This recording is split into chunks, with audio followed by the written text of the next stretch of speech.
Allora, ci sono diversi modi per fare un solo. Ci sono alcuni che sono molto tecnici, quindi molto veloci e anche belli, tipo che ne so, che inizia col tapping, tante cose.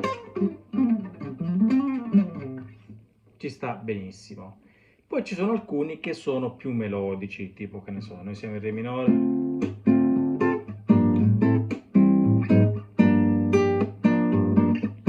C'è chi inizia a fare bla bla bla, e poi invece chi fa più melodico, tipo.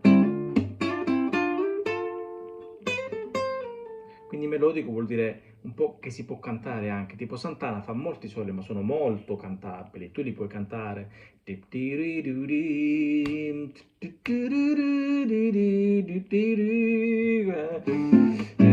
Com'è? Come ricordo?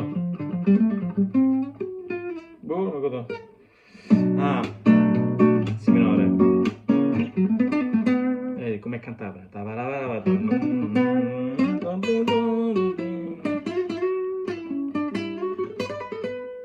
E così via. Invece poi ce ne sono altri che invece di fare paravaravara fanno. Però comunque ci stanno. Poi sta a voi la scelta, insomma, se fare un tipo di assolo più melodico o più virtuoso, che non significa che sono belli o brutti. Io preferisco quelli melodici. Quando ero più piccolo facevo quelli virtuosi, quindi andava a 3000. Poi ho preferito quelli melodici, forse è anche un fatto di maturità. Quindi ora che faccio? Ora faccio pochissimi soli quando sono nei concerti. Però quando è il mio momento, gli metto là, tipo, che ne so, faccio tipo, e poi gli metto 2 o 3 note così veloci. Giusto per fare un avvolgimento. Così, che se. Poi al massimo della velocità cos'è? Così.